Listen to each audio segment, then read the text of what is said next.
a very interesting guest. He's one of our younger guests so far on the show. I will introduce him in person just in a second. His name is Mark Merwitzer, and today we are talking with him. I'm in Victoria, Canada, and he is in Miami.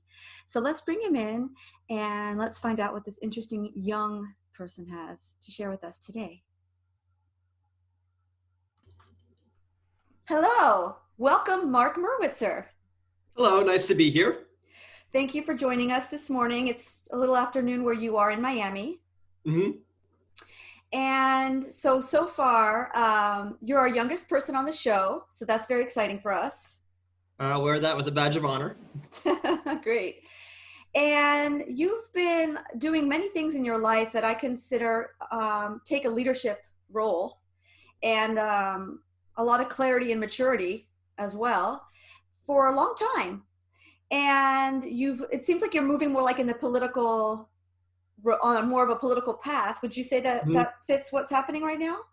Yeah, so when I was younger, I'd say around like when I was 10, I originally wanted to be a pilot and just fly around the world and see it. I lived in Germany for a few years, so that gave me a huge opportunity to see that part of the world. I wanted to see more of it, and I thought being a pilot would give me that opportunity. And also, when I was a kid, I also played a lot of flight simulator, and that just kind of felt like a natural path to go down.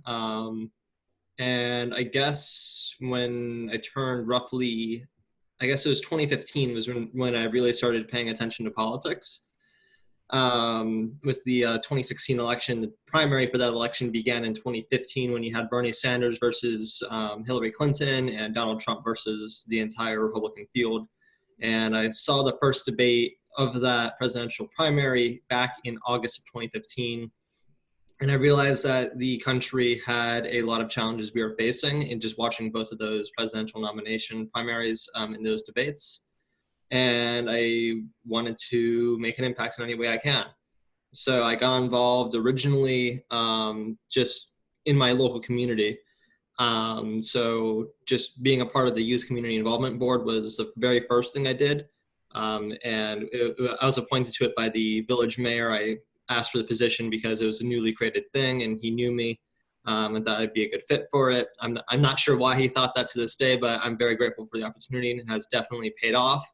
And switching from there, that kind of gave me the runway I needed to actually take off with this and all of my ambitions. So come, I think it was 2016, early 2016 in like April, I saw an article in the community newspapers which really just kind of shook me. And that was that the Florida Power and Light, it's our local power company here in Miami, they have a nuclear power plant down by Homestead, which is between Miami and the Florida Keys. And what I read was that that power plant was having massive issues in terms of its surrounding environment. For example, Biscayne Bay is a national park. It's one of Florida's biggest treasures, in my opinion. It's a beautiful area. Unfortunately, the salt water that the reactor pumps out when it's done using the fuel kept on polluting the bay. And once salt water reaches a certain point, life just simply cannot live because it's simply too salty. And what they had underground too is they're also pumping water underground. And what they had was called a saltwater intrusion line. Is as the salt water was pumped more and more into the ground, more space was needed to fill it. And it was slowly and slowly reaching the drinking water. And it was this close to reaching the drinking water. And I'm thinking, I don't want to be in a city where we potentially have a Flint, Michigan times 100 because our nuclear power plant decided it doesn't want to get rid of its waste properly. So I went to a town hall hosted by a local commissioner, Daniela Biancava, amazing human being. And she is actually what I consider to this day my mentor. And I asked the question of, there was a couple of state representatives there and her and a few other local leaders. And I just grabbed the mic and I straight up asked them to their face, how can you be seriously holding this town hall and pretending like you're actually taking our constituent voices seriously when you're taking money from FPL and other energy companies? Daniela Biancava was one of those who wasn't, but was also hosting it. So she saw that and was like, this, I guess she saw that I knew my stuff and she invited me for an internship. And that's when I really started taking off with everything else politically. Yeah, it's so great because you're just starting locally, right? And when you start digging a little bit, like you probably realized on your own, like just how much needs to be done in the world, like environmentally, there's always things coming up. And like for me, sometimes I'm so surprised, like we're living in Canada now, and Mhm. then I hear about things money they're gonna pump into the oil companies or things like that that are gonna destroy like entire ecosystems and everything. And you're like, but we're in Canada. How can this be happening? And you just realize it's just happening everywhere. And then so sometimes people are like, what's the point of even trying, you know? Yeah. And so it's like you're out there and you're like, okay, I'm gonna make a difference where I am. and and you have, because like let us know about, so you did kind of like, it took you a year or so or longer, I think, to get, there was a specific law you wanted passed about texting and driving. Yeah. Can you just tell So us a that little about that? Sure. So the environmental thing was like the first real thing I got involved with politically. And between the environmental issue and the internship I was offered by the commissioner, who was at that environmental meeting, I realized that texting and driving was another major issue that faced people my age and faced people across the state. And what I realized about texting and driving was it was an issue that was just pretty much straight in my face. I just drive to work. I mean, I worked at Publix when I was that age, and Publix is a just going to grocery Publix. store, right? Yeah, Publix is a southeastern grocery store. Yeah. Great company. Been with them for 6 years. Currently on leave because of COVID, but I really enjoyed working for them, and hope to continue to do so after the COVID crisis ends. But Yeah. regardless, just going to work and just seeing the amounts of people who are completely oblivious to the road, and just how no one really cares about the safety of others when they're in like a literal 2-ton vehicle, really struck a nerve with me. And at one point, someone could get hit and their life could be over just like that. And I think that's a horrible way for people to lose their life, because it's something they had absolutely no control over, and it's something as mundane as, hey, I'm just driving to work. Yeah. Um, and it was something that really struck a nerve with me because it was just everywhere. For example, you can guarantee this in Miami. This is just especially in Miami that when a light turns red, people go because they're not paying attention to the light, and red means go to them because they're on their phone and they don't actually see the light turn red and they go right through the intersection. I've seen that so many times.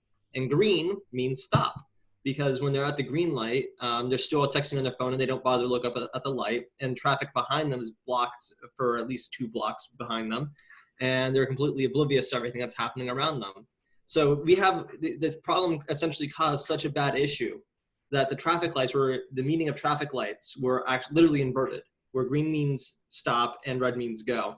And that's how bad the distracted driving issue was in Miami, at least. And it was also in my face when I was on the highway with my dad going to visit Grammy, um, my great grandmother, and you're also related to her. And I looked to my left and people were swerving in and out of their lanes, not controlling the vehicle they were in. And I looked to my right, the exact same thing. And I just think we're probably about to get hit by these people because they're being complete morons. I get home that day just completely furious over what was happening. And Florida at the time was one of the only states in the nation that did not have a primary enforcement texting and driving law. What that means is a police officer cannot pull you over for texting and driving. And there's absolutely no way to stop people from doing that, because why would I not text and drive when I'm never going to get in trouble for it? So I realized that really needed to change, and I think that would have that's a law that not only a lot of grassroots momentum can be built on, because I don't think big donors are going to be caring too much about whether or not their employees can text and drive or not, but it's also a great way to get involved in the political process and really see how the issues faced, how politics dealt with issues. So that's when I decided, you know what, I really want to get involved with this. So I reached out to the commissioner I got an internship with, and I said, look, I want to do this on a county level. We need more enforcement. People are getting killed left and right because of people not paying attention. And the story continues from there. Yeah, and so you worked really hard on it. Like it wasn't Mm-hmm. something like that happened overnight, right? Like, No. and so what was keeping them from putting that law in place? So my original intent was, as I mentioned earlier, I wanted to stick to local politics because I felt local politics was the area where the constituents had the most impact. For example, you can call up your local council person and say, "Hey, look, I need this done. I need a speed bump on my road," or there is issues with overgrowth in the mangrove over there. Can you get um, the county services to cut that down? Just basic stuff like that. I think there's so much availability for citizen input on local level. So I tried starting at that level, which is why I reached out to the local county commissioner.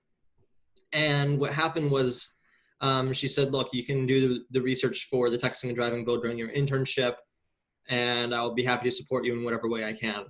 And I was super grateful for that. She didn't really say, yeah, we're gonna get this done. This is something Right. that can be done.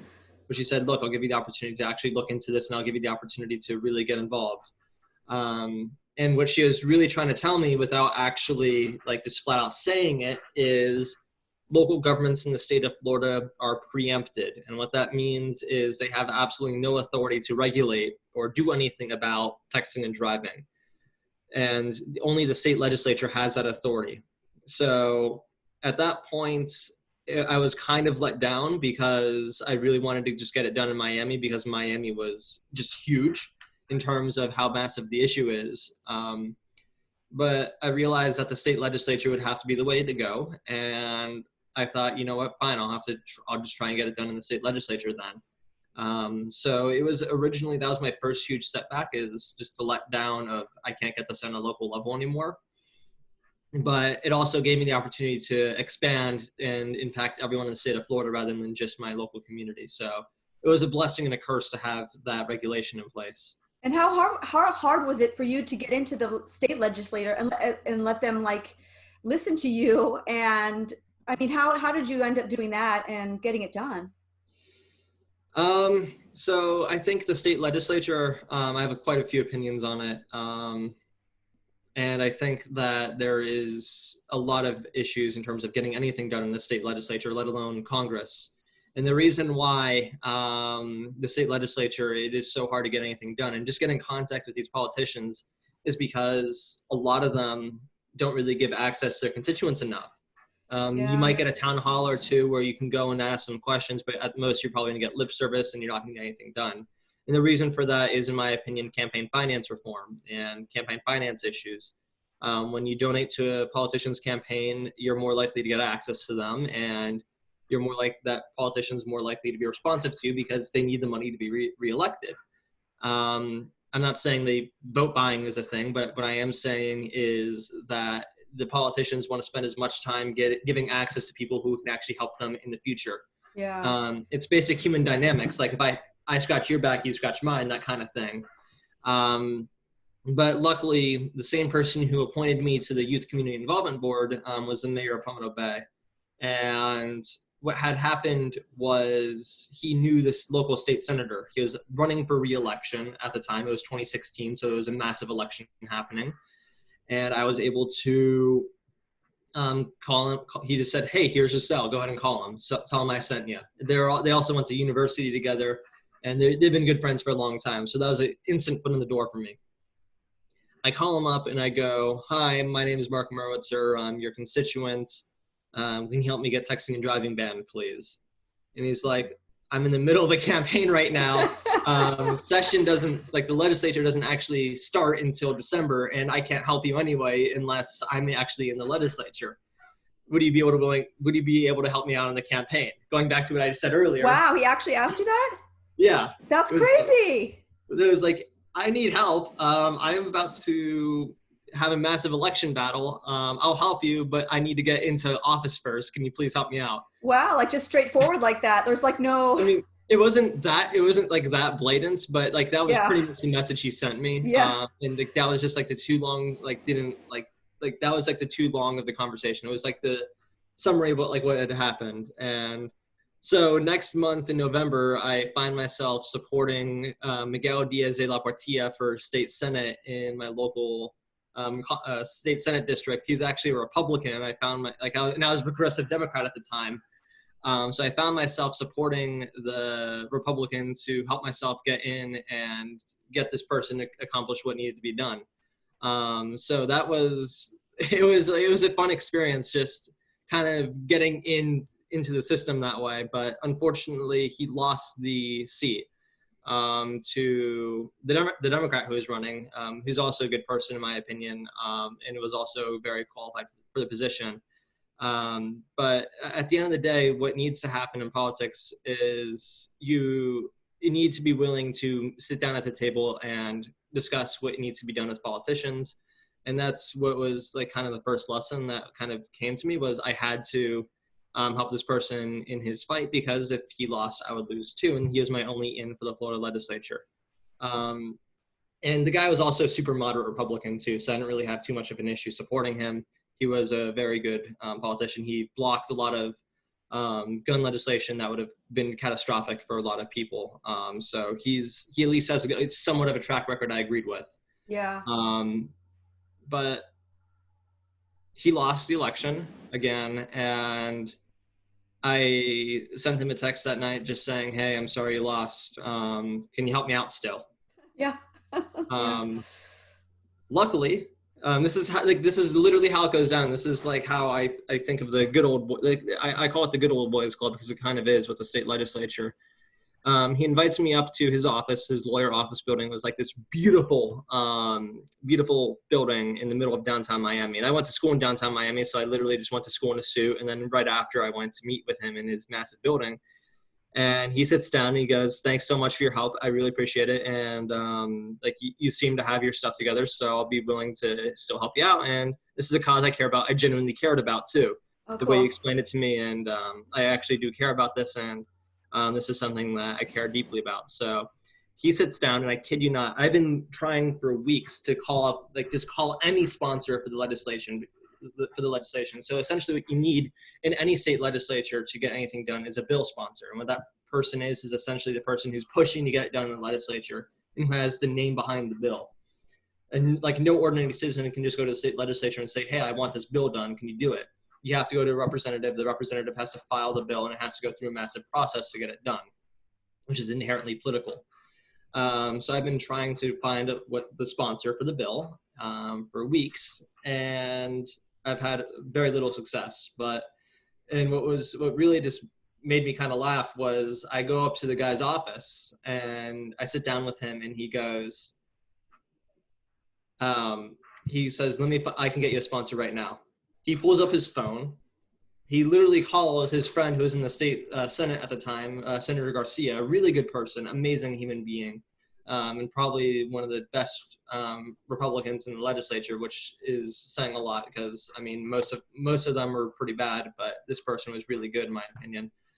Cared a lot about people, and even tried to expand Medicaid, which would provide health insurance for so many Floridians. But what had happened was he sat down he called up Senator Garcia on his phone, and within minutes he goes, "Hey, Senator Garcia, what's up? What's up?"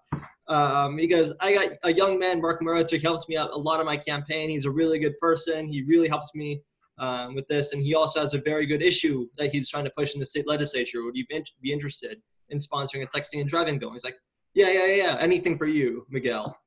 And just like that, boom, Senate sponsor, 5 seconds. So it was really nice, because I was able to get a Senate sponsor at that time. And what had happened was I still needed a House sponsor. And what ultimately ended up happening was there's two chambers in the U.S. politics. There's a House and a Senate. House is the lower house that has a lot more people in it, and the Senate is the upper chamber. I was able to get the upper chamber sponsored, but not the lower chamber. You need both chambers to have the bill sponsored and to get it passed. So what had happened was a person from West Palm Beach who lost her twin sister to a car accident filed the texting and driving bill because she saw Senator Garcia file it, and this is also an issue she deeply cared about because, hey, her twin sister literally died in a car accident. Yeah. So session rolls around in December, and what has happened is the bill gets what's called referred to committee. And what that means is it has to go through different committees to become law. And what had happened was the sponsor of the bill, Rene Garcia, really cared about the issue because, I mean, it's common sense. Why would we not have a texting and driving law? And we were able to get the bill done through that committee. And what happened in the committee, I was 16 years old at the time. I flew up to Tallahassee for the very first time ever. And the next thing I know, I'm in the committee room, and the sponsor, Rene Garcia, is waving me up, hey, come up, come up, come up. And I'm just like flabbergasted because I'm about to address a panel of a bunch of senators. And I'm like, holy crap. Yeah. And he moves over his big binder, and he brings me up, and he goes, Mark Merwitzer brought this bill to me. He cares a lot about the issue. He's a representative of the youth. He'd like to present the bill, the texting and driving bill. And the chair was just like, wait, what? The rules of the Senate essentially says only the sponsor can present the bill, but what had happened was the chair was nice enough to let me go first before even the bill sponsor. And I think he can even still find my testimony online. That's Since it's awesome. public record. But He did that more for like impact, you think, or? No, I think he did it because I was the one who brought the bill to him, and he thought that it would. I guess yeah, it would have been fun to have the person who brought the bill, especially someone my age, present the bill, and I think he was genuinely trying to help me and get the bill through, because I mean, just hearing from my generation would actually did send a message to those senators that this issue was a massive issue. And so I gave my speech. I was stuttering all over the place because, I mean, it was probably arguably one of the most powerful panels in the state of Florida at that time. And I out of nowhere, I was prepared to make a few-minute remark and just say, hey, I really like this bill. Can you help me out with this? But next thing I know, I'm presenting the bill in front of the committee, and senators are asking me questions. And Senator Garcia was standing next to me, and it was just an interesting experience getting asked questions like, how are you going to account for racial profiling, for example, was one of the questions. Is it constitutional to search someone's phone, and which was like a bogus question. Yeah. But I mean, there was a lot of just different questions they asked, and a lot of them I just flat out didn't know the answer to, because I mean, I wasn't expecting to present, but Yeah. I was able to kind of wing it. But the senator was sitting right next to me and also tuned in whenever he had to. But that was my first kind of experience, and I thought it was thrilling at the end of it. It was like scary in the moment, but afterward I thought it was just thrilling. So that was one committee. There's 4 in the Senate, 3 in the House. You need to get through all 4 committees in that session, or else the bill fails. What had happened that session is we had another committee hearing. I wasn't able to make it. I don't remember the exact reason. I think I had a test that day. And I couldn't make it to that one, but that was the last hearing for that session. And what had happened is the bill in the House did not want to move at all, because it was a Democrat who was filing it, and partisanship got in the way of that, unfortunately. But the speaker also opposed it at the time, the Speaker of the House, who's like in charge of everything. But their reason was what? They felt that they came up with some bogus excuse that it was unconstitutional, like a privacy thing, or? Their excuse was civil liberties. They wouldn't want to have people pulled over. Like, they just did not like police interfering with people's lives. It was just like, live free or die, do whatever the hell you want kind of attitude. That was their response to the texting and driving bill. I don't know what had happened, but I mean, I guess that was their excuse for it. I think at the end of the day, it just wasn't on their agenda. It wasn't really their priority, and it wasn't really something they cared too much about. And that was the reason why I didn't get any traction, unfortunately, which kind of sucked. But I mean, I was knocked out for one session.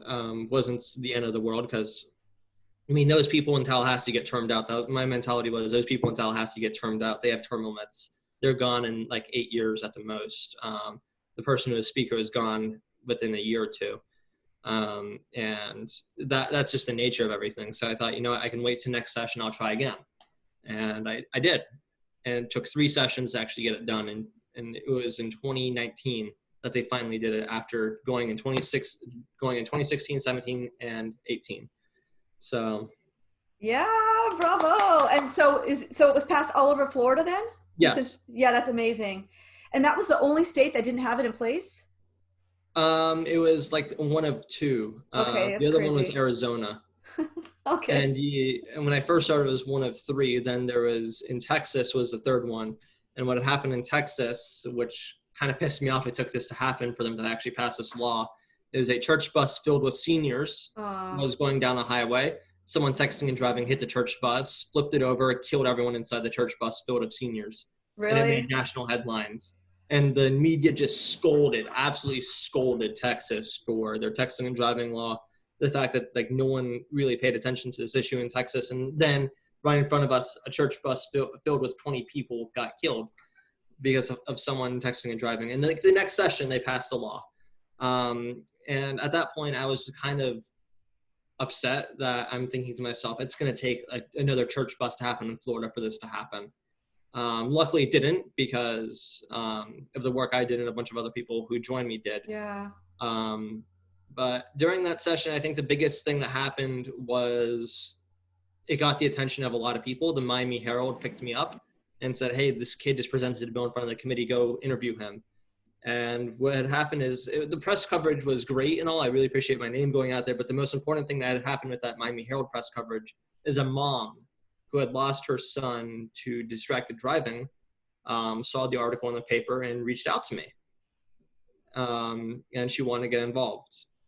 And Wow. I heard another person from Tallahassee who was in the same situation. And now I had all these parents who had lost their kid to texting and driving reaching out to me saying, hey, help me out here. Also, you're doing great work. And I'm thinking to myself, the drinking age law, fun fact, the drinking age law here in the United States is 21, but the reason that was the case is because a bunch of parents who had lost loved ones to drinking and driving went up to the Capitol Hill and really pushed for that law to become a thing. So if that can be done with texting and driving, I think it would have made a massive impact because it's really hard for a politician to say no to someone who literally was directly impacted by this issue and who has a story behind it and who has a direct connection to whatever they're doing. And it's a way for them to put a face behind the bill and the law. So that article was really what helped me get this thing off the ground and reach out to a bunch of other people who were working on the issue. And we were able to coordinate together. And by the time the next session rolled around, the Speaker of the House changed his position because I think he was trying to run for governor too.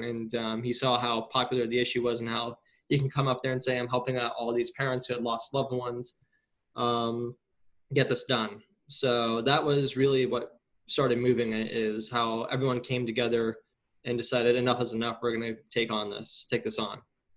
Yeah. What's so cool is just kind of like you learn that whole process. You were just kind of thrown into it, but you Mm-hmm. had the courage. Like, so, some people get scared or whatever, and it's kind of like you didn't really have time to be scared. You're just kind of like thrown in, and then you dealt with it. And what also was great is just like you had this cause and this drive behind you, and um, you wanted to get this law passed, Mm-hmm. but all the problems that came along weren't going to stop you Yep. because. And I mean, how I mean, there's always some people that are like, I'm going to go for it, I don't care, and then there's others that stop. They're like, it's too hard, it's too corrupted, I'm never going to get through. Like, what kind of message would you have for people your age, or even like adults? Like, we've obviously given up in so many things as adults. You, at one point, you're like, what difference can I make? Let somebody else take care of it. But then there's the other side. It's like, well, if we don't take care of it, who is going to take care of it? Mm-hmm. And That was kind of so, my attitude, is like, if I'm not going to do it and no one's going to lead the charge, who the hell is? And it was really disheartening because at first when I had the bill fail, it took me 3 tries to get this bill done. And with each of the three tries, if you fail in each one of those tries, you're back to square one. oh, And that's how the process works. So it's grueling. And if you lose just one of those 4 committees, you lose on the floor anywhere, the whole thing is set back another year. It's a grueling process. And the message I'd have for people is a lot of people want to give off the illusion that government is beyond their reach, and all you can really do is vote and then give up, and hopefully the person you vote for gets into office.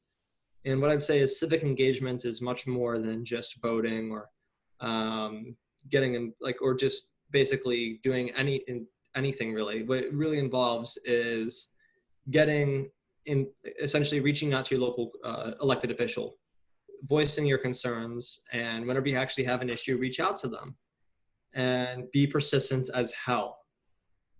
As I said earlier, the elected officials have a billion other things going on, but if you make yourself loud enough, I know it's sometimes a lot of people are humble, like, oh, my issue isn't that big of a deal. It is their job. It is their job to listen to you.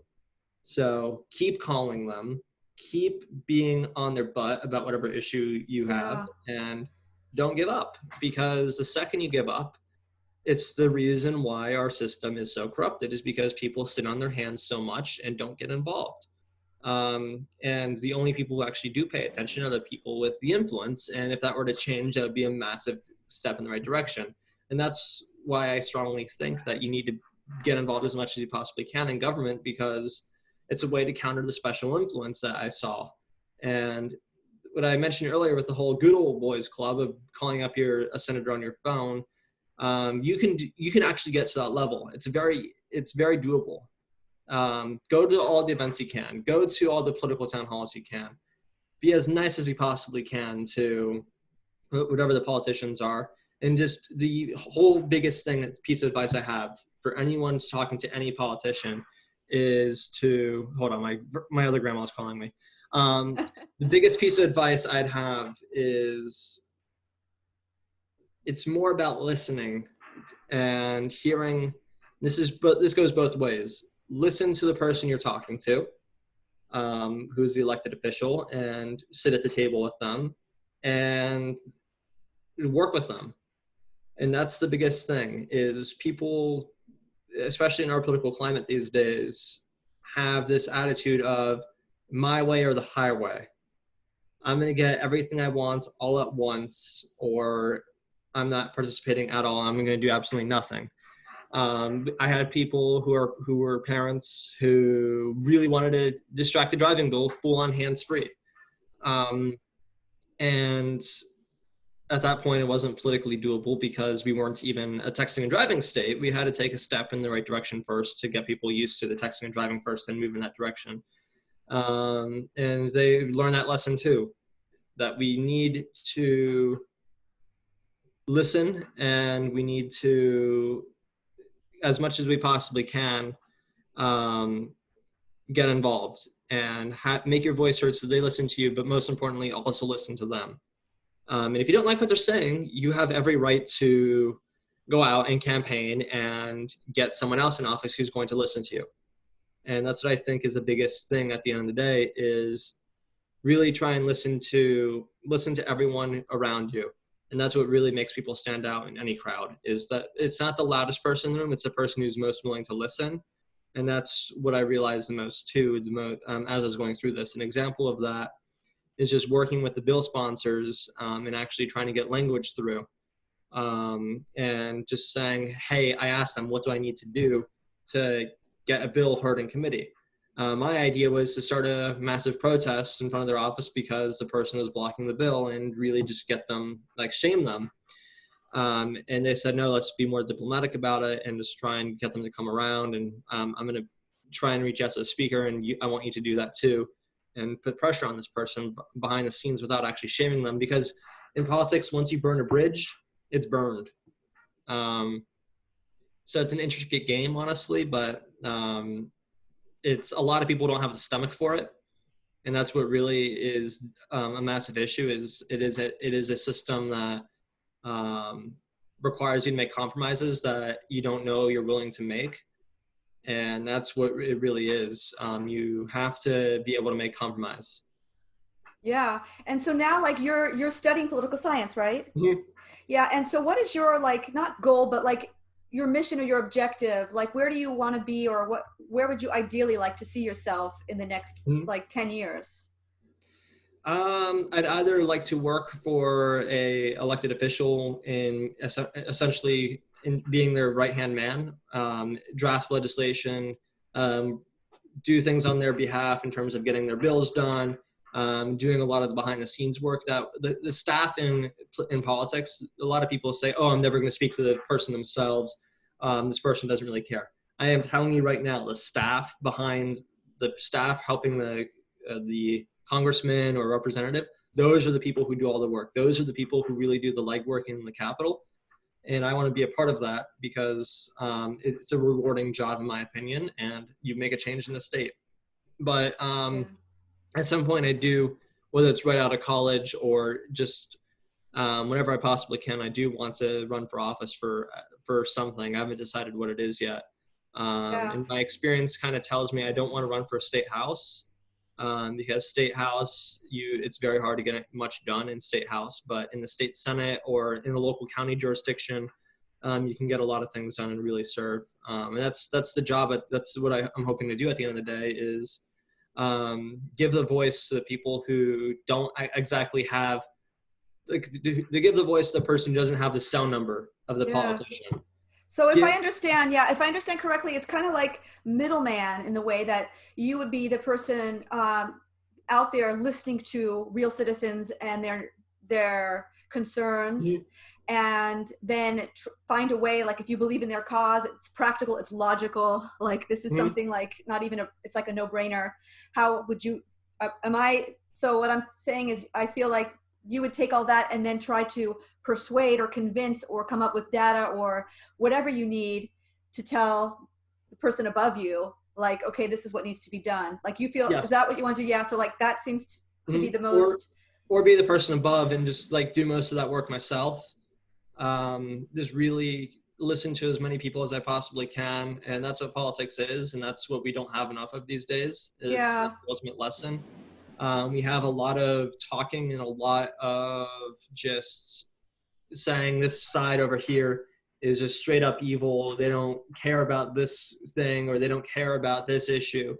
When at the end of the day, if you just sit down and just listen and talk, and that's what I really wish we did is just sit down and talk, it would be a massive step in the right direction for this country.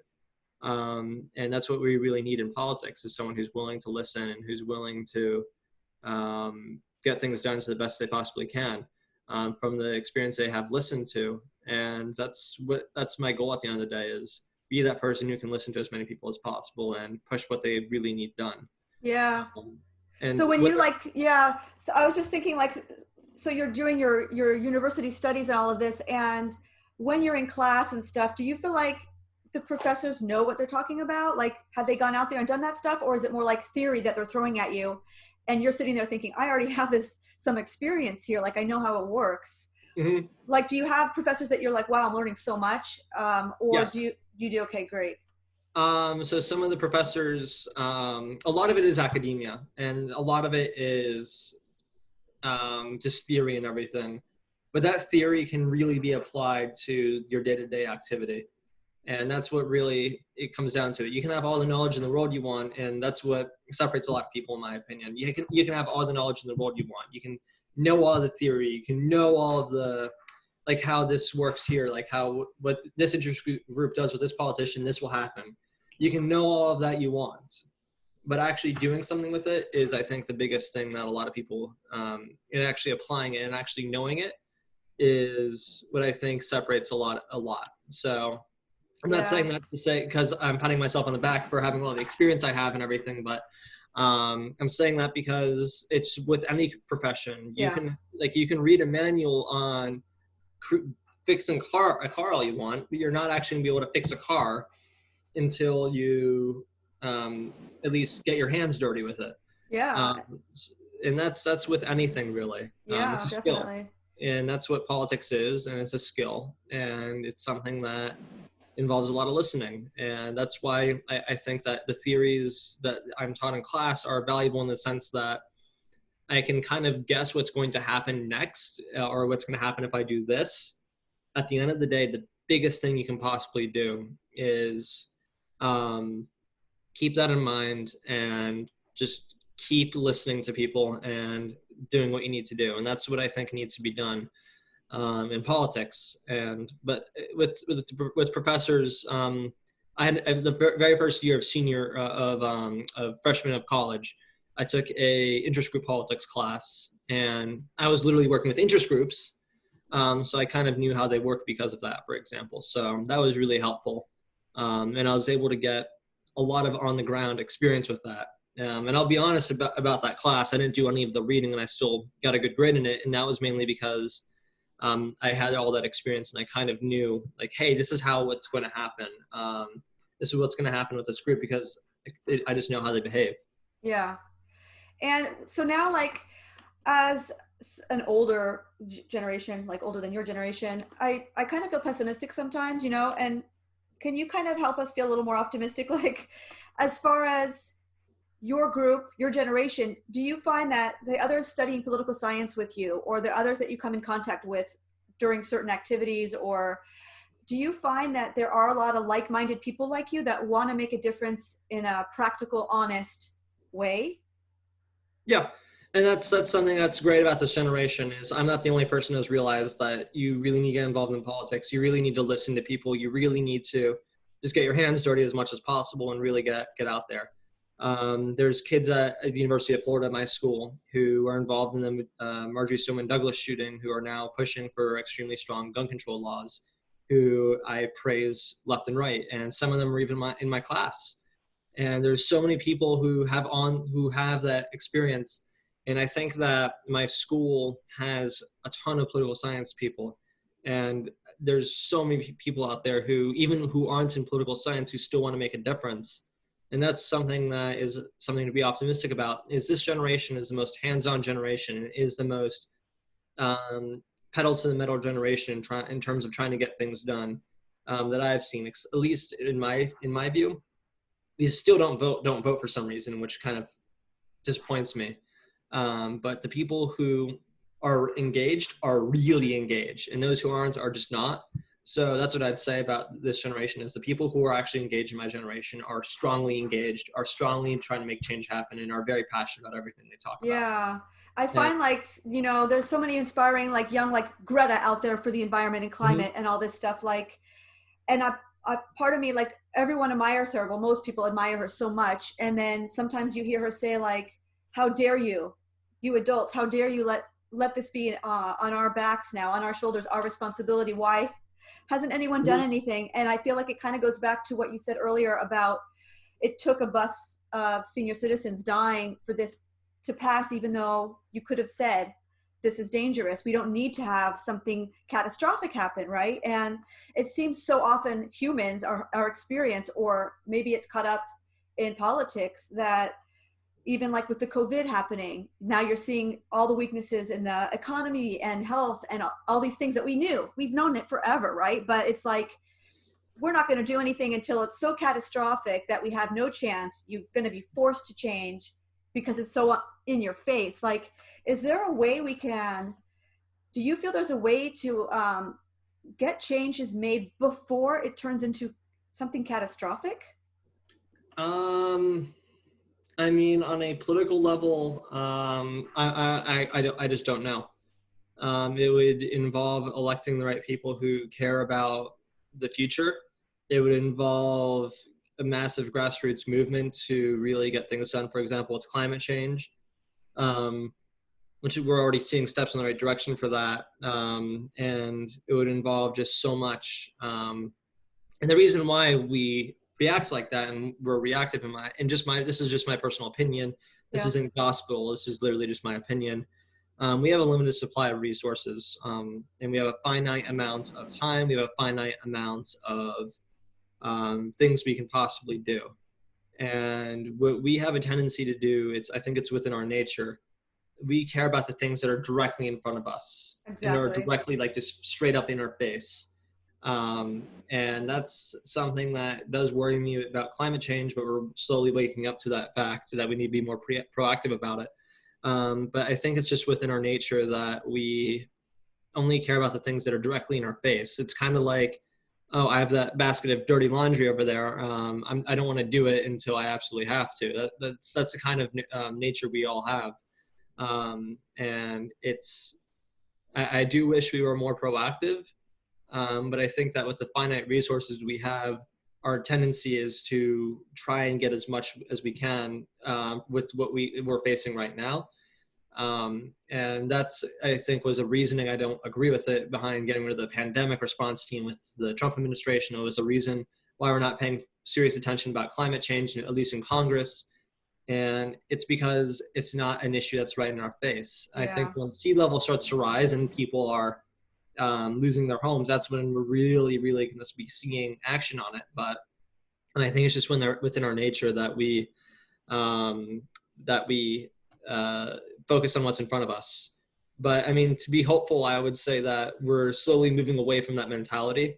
We're listening to scientists more, in my opinion, and I'm hoping in 2010, the last time the Democrats had a full control over the federal government, we almost had a cap and trade bill implemented, which is essentially it puts limits on the amount of carbon emission in the air. So I think that there's reason to be optimistic about this change in general. So we're moving in the right direction in so many fields. Just for example, poverty has been slowly being eradicated. Like millions of people have been lifted from poverty over the last 10 years, and that's just one example of how we're moving in the right direction. Yeah, and I feel like especially at this time with Trump and COVID, like it's hard to say, oh yeah, I mean, this is such a great time for people to really um, get their voices heard and try to make changes. And but I feel like if I were in politics right now, I would be so frustrated seeing Um, what is happening, especially in the U.S. So to be able to see like, oh, this is just temporary and we're moving in the right direction, I feel like that's a great optimistic outlook to be like, okay, we're still going to move forward. There's still things we can do. Don't give up. You know what I mean? Like, yeah, I mean, hindsight's 2020, and that's why we're like, for example, in the moment, we're thinking, oh, we're not like back when the pandemic team was cut, for example. In the moment, we're thinking, we're not going to have to deal with this for 10 years from now, or like a couple hundred years from now, because like we just had the Spanish flu less than 100 years ago, for example, and just yada yada yada. Um, I think that hindsight is 2020, and a lot of people can go, oh, you could have done this, you could have done this, you could have done this, to try and get something and accomplish something. But I think that with the things in front of us, we're doing an okay job. But I do, for example, climate change, that is also right in front of us. And I hope we're pushing to get something like that. We're moving in the right direction with that too, in my opinion.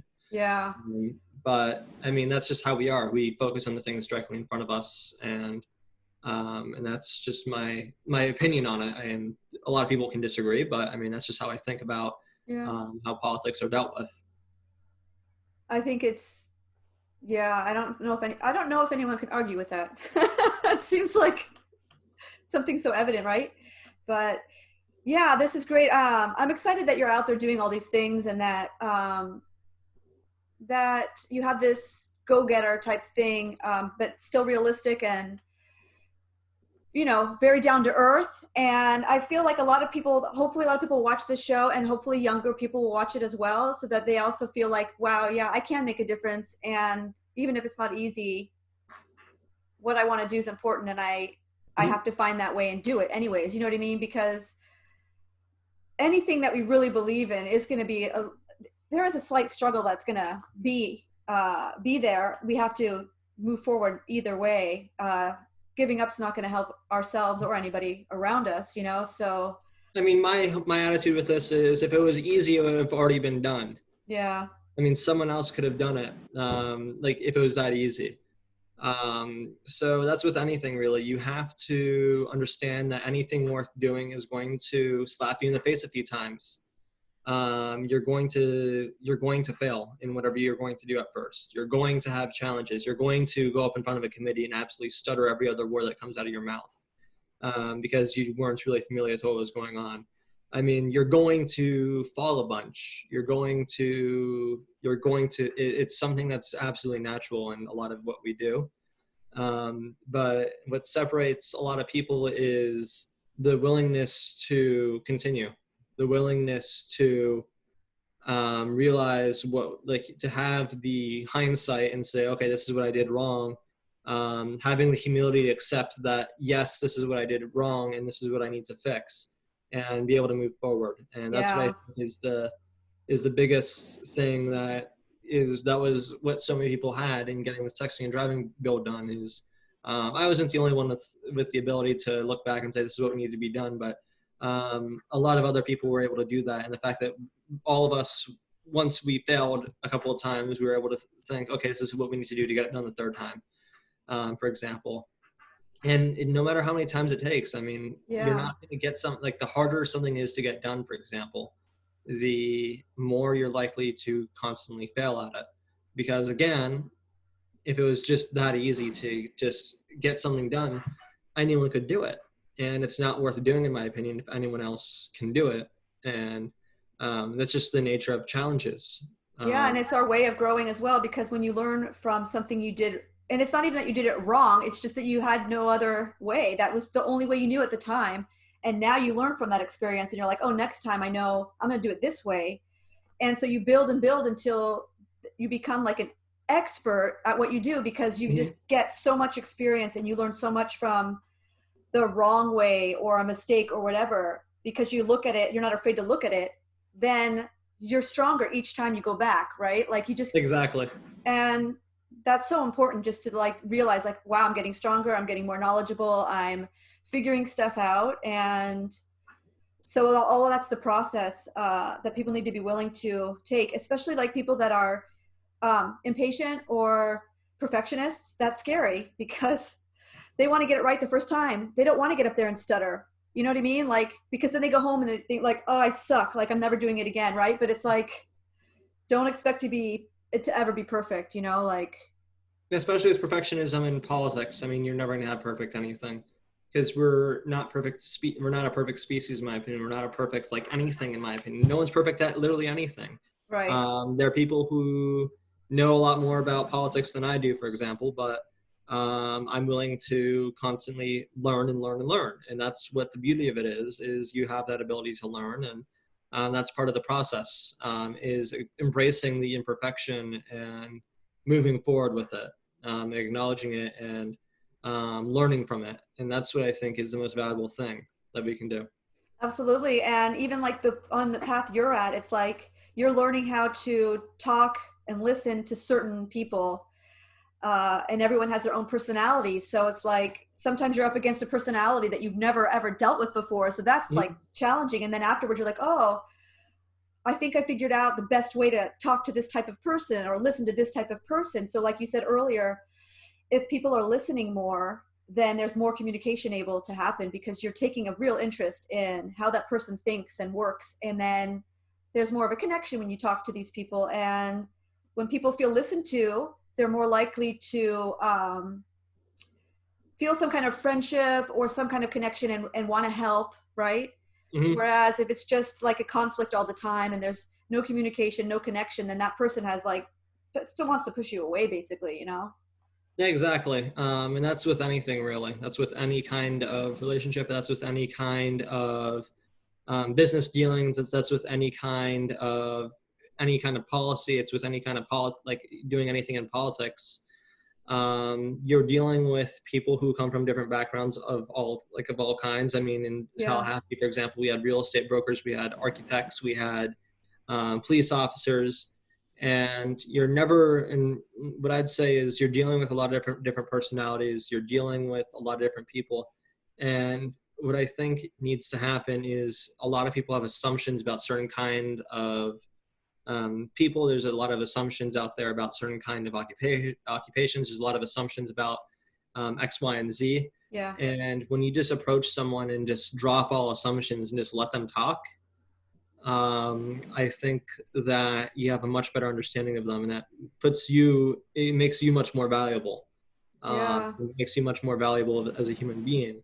And that's what I like. For example, there was a police officer, and I thought automatically, oh, they're going to be a conservative. They're going to um, just staunchly support this, and they're going to do this X, Y, and Z. And you just ask them, hey, what do you think about this? And they tell you it might be the exact opposite, for example. So it's a fascinating realm, and that's what politics Yeah. is at the end of the day. Yeah, that's great. And I wish you all the luck and all the success. You're a great person to have in charge of something important, I think, because you are going to listen, and that's what we need. So I wish you all the best. And thank you so much for sharing all these stories. Yeah, of course. Thank And you. thank you so much. And if you at one point, when I put this up on our website, if you have your own website or you have certain causes that you want me to put up there that people can look into, or specific advice for people that want to understand how things work a little better, etc., I'll put it up, no problem, and Of people course.